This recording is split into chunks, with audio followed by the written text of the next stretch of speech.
All right, I want to talk about artwork. I am not at all inclined from an artistic perspective, and I'm sure that's by design. But I'm blown away when I see artwork that's compelling, interesting, captivating. And when I saw this, I was on my scroll. I was scrolling. I think it was on LinkedIn, if I'm not mistaken, and I came across Eric and his artwork on Dante's Inferno, and I got to say, it really caught my attention here. And I think it's just really incredible. So I've invited him to be on, and he's joining us now. Good morning to you, Eric Armusik. Morning, Joe. How are you? Praise be to God. I am alive, and that counts. How are you? Amen to that. I agree. Let's talk about your artwork. I want to talk about your Dante's Inferno in particular, but before we do that, let me get to know you just really quickly here. How long have you been painting? How long have you been doing this kind of artwork? And how has your Catholic faith informed your artwork? Well, I can say that from birth, even I was always drawing, always, interested in, playing around with pencils as a kid, but no real direction until college.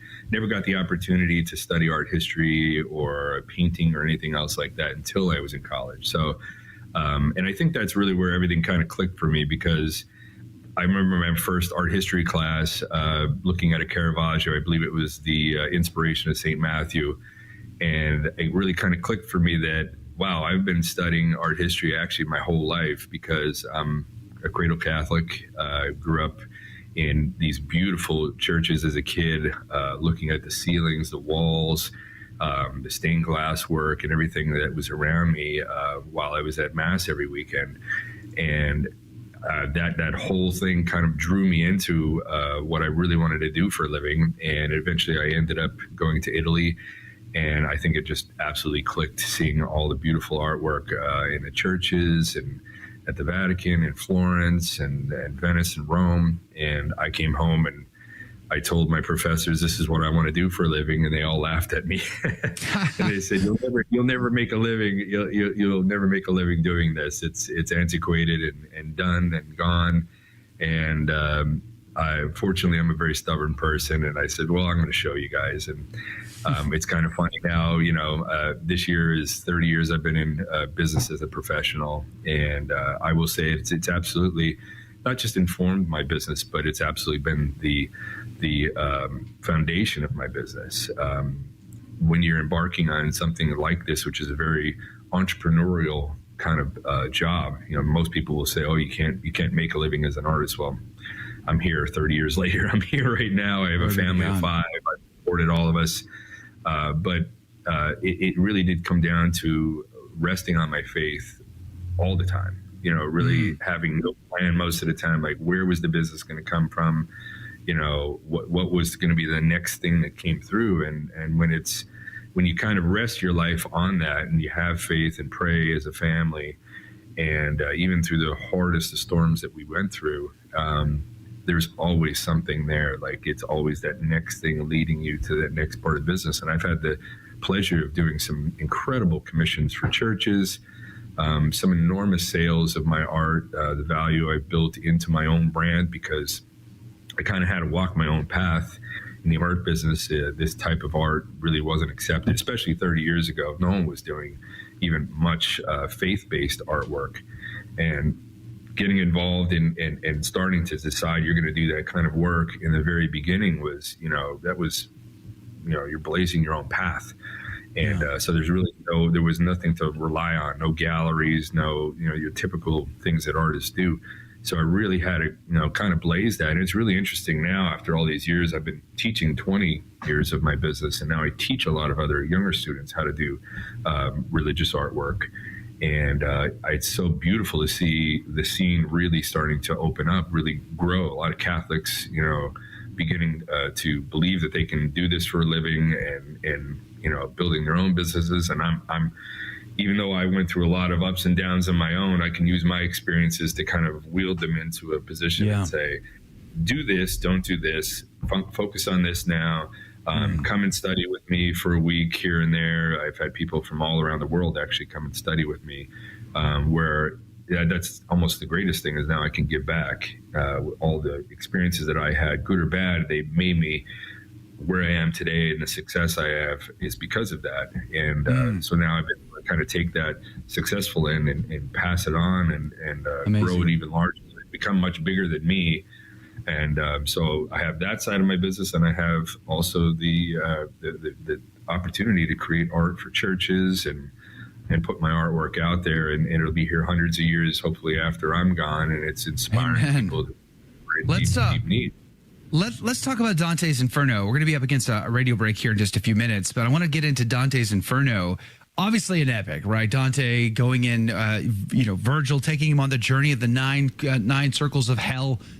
And we all had to at least read, if nothing else, you studied the summary notes, the cliff note. You bought the cliff notes in high school. If you didn't read the thing, you're at least familiar with it, right? So it's so widely accepted. How long have you been painting your panels so tell me about the actual artwork. What's the style? What's the medium? Why did you want to paint Dante's Inferno? How did you break this up? Just tell me about it. Right. Well, all the specifics are all the paintings. I'm going to do 40 paintings that are 4 foot by 5 foot paintings. So they're not quite life-sized, but they're very large, so that it's really going to create a space when you see all of these paintings together. Because think about it, 4 foot wide by 40, that's 160 feet of painting. So it would be literally like if it's in a museum, it's going to, someone can walk in and actually kind of go through that whole trail of the Inferno from beginning to end. And maybe it'll progress when I'm finished with this to the Purgatorio and to the Paradiso as well. Wow. But my impetus for this was I remember receiving a book my mother bought me. I was in college. Of Dante's Inferno. It was a translation, and I remember reading it, and the illustrations were just some modern art garbage. I'm reading this amazing text, and I'm thinking, that's what you got, the artist, that's what you created. Looking at this, like, come on, we can do better than that. And but I didn't have the skills, I didn't have the technique, I didn't have the resources or anything else then. And it wasn't until 2016 that I was kind of at a crux in my life, really rebuilding from, all the events in late 2008 and on. And I'm just kind of looking for what is that one thing that's going to kind of propel me forward. And I thought, why aren't there artists getting like Sistine Chapel level commissions anymore? Like, where is that? And I thought, well, if someone isn't going to commission it, I'm going to commission it for myself. I'm going to make this immense epic series, something that no one's ever done before, and I'm just going to go about it myself. I have no idea how I'm going to do it, but God will make a way. And little by little, all the pieces started falling into place. I found a wonderful gentleman from University of Wisconsin-Madison. He was a retired professor of medieval literature. He's been my advisor with this. We're going to do a book together. I got sponsored by Jerry's Artorama for a lot of the art materials, so that's enabled a lot of this to be built. I've sold some of the panels as well. So little by little, it was just go forward, don't be afraid with the idea, and it'll materialize with the way it needs to. And as it stands now, I'm on about the 15th panel out of the 40. Wow. That I've worked on for the last 6 or 7 years. I was hoping to get through it a lot quicker, but it is the most incredibly challenging. I think that's funny. You're like, I hope I could get through this quicker. Like, it would take me 1 billion years, and I still wouldn't get to what you've done already to this point. What do you call? I guess, would you say art is subjective? I suppose it is, but at the same time, I believe that everyone recognizes skill. They recognize beauty. They recognize something very special. And to give you an example, you mentioned Caravaggio. I was just in Rome filming a documentary film back in November, and I went to the church of King St. Louis IX.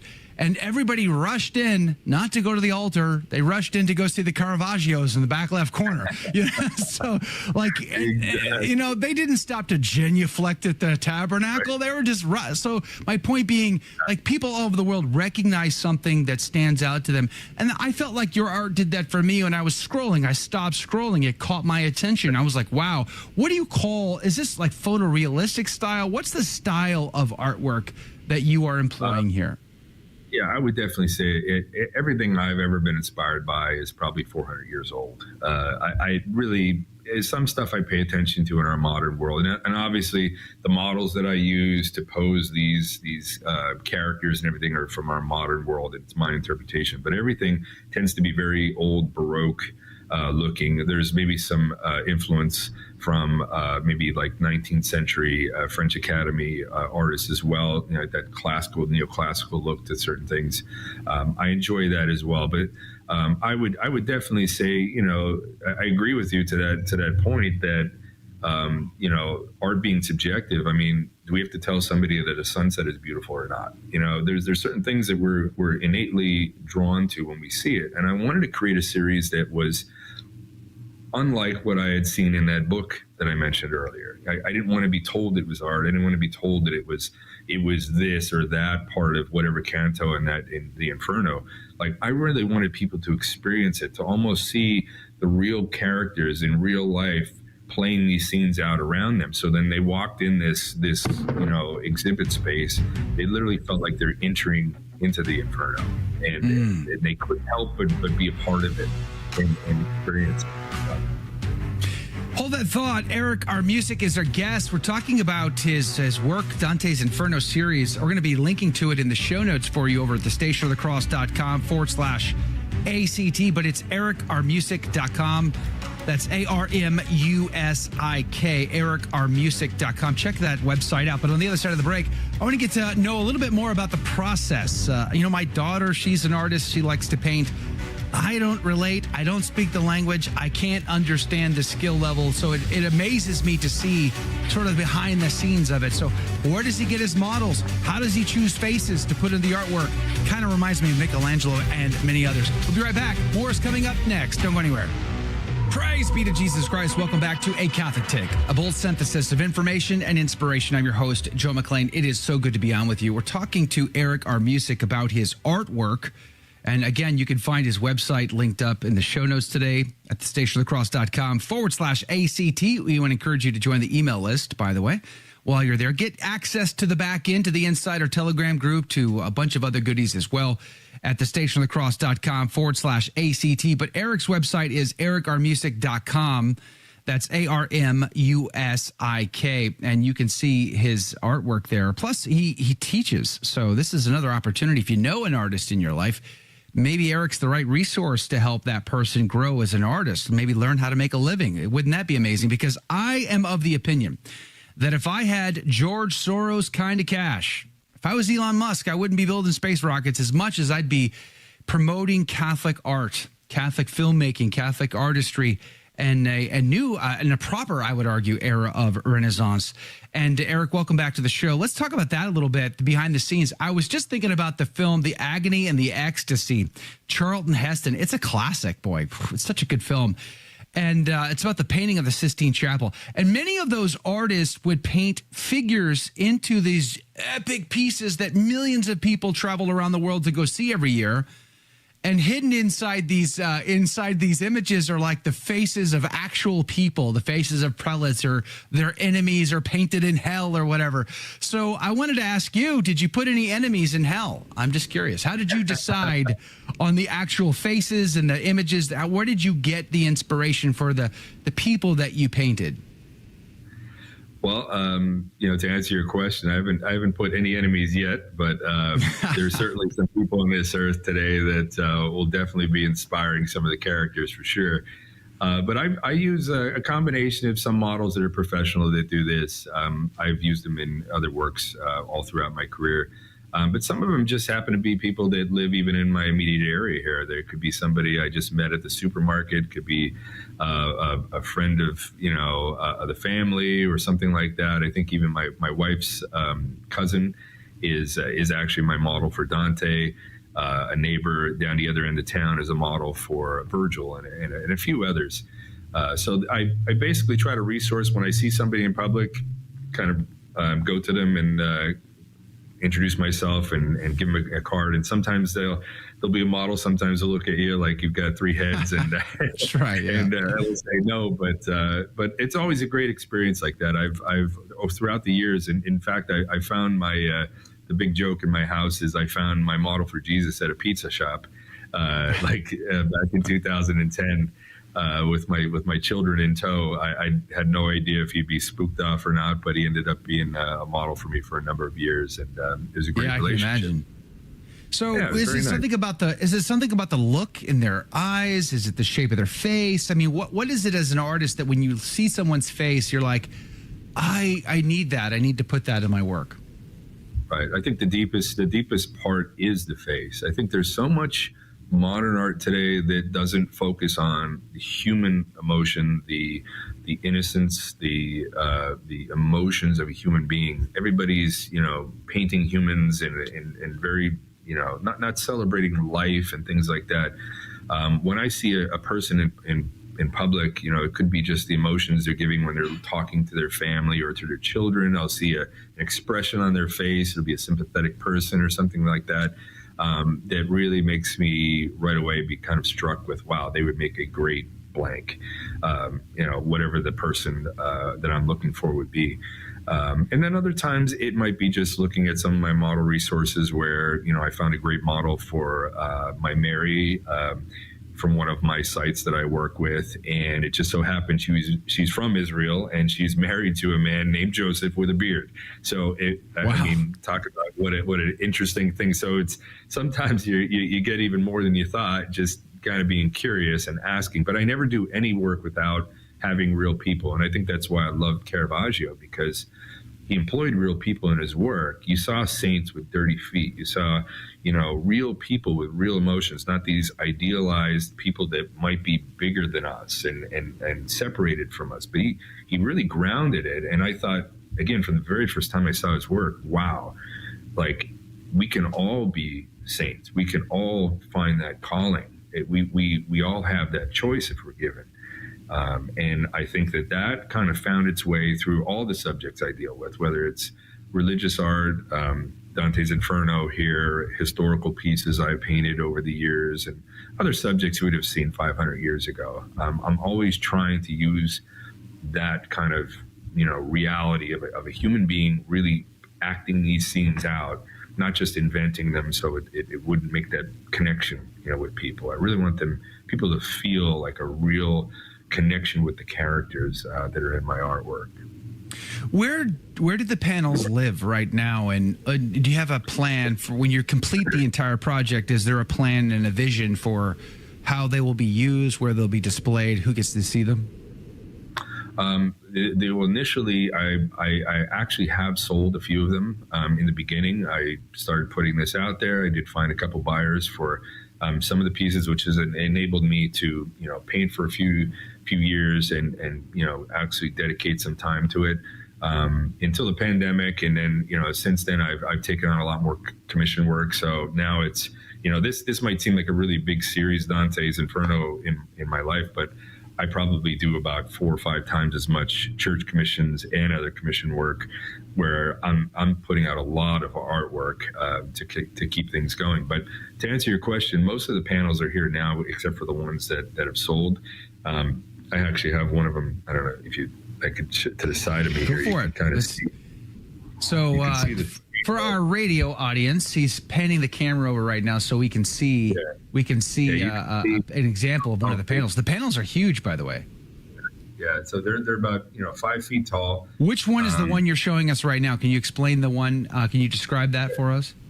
Well, one of the most famous statements you're going to see is this. Actually, this is a print of it. It's Dante and Virgil at the mouth of hell, where it has the sign right above it, "Abandon all hope, ye who enter here," in Old Latin. And this is actually the original piece. This is going to the collector soon. I'm actually framing it and giving it to him. Wow. But this is what one of the prints looks like that I've produced from there. So and I have about a dozen of them that are still in my storage right now. Once I get everything finished, all 40, they're going to go into a museum show. I'm hoping to do a museum show in America first, but I do have some connections in Florence where they would like to exhibit it there. So that's going to be quite a bit to make the arrangements for that, because 40 paintings. The size, the amount of creating and everything else is going to be quite substantial. But I think the experience, being able to show everybody that much artwork in one space and really transforming an environment is going to be very beautiful. So I'm going to be taking back the ones that have sold from their collections and temporarily letting them go off to be exhibited. And then once the show's over, or shows, if it travels, then it can return to the collectors, and then they'll all be individually available for purchase from my... That's amazing. So the prints of your panels, are those available to purchase? Yes, actually, the ones that have sold, as I said, I have this Canto 3, I have Canto 4, which is Dante and Virgil in limbo with all of the great poets of antiquity. And this one, which I just finished last year, the Celestial Messenger. This one is Canto 9. And that particular model was from Lowe's that I found him that my archangel in that piece. It's kind of funny. I can imagine that's kind of an awkward conversation. Hi, how you doing? You don't know me. Can I paint you? Just a little bit. Okay, weirdo. Eric, your artwork is amazing. Thank you for sharing it with us today. I really appreciate that. I'm going to encourage everybody to check out your website, ericarmusik.com. That's ARMUSIK. ericarmusik.com. Check it out. We'll put a link to it in the show notes to make it easy for you. But Eric, God bless you and God love you. Thank you and have a great day. God bless you too, Joe. Thank you so much. Go to thestationofthecross.com/ACT. God love you and God bless you.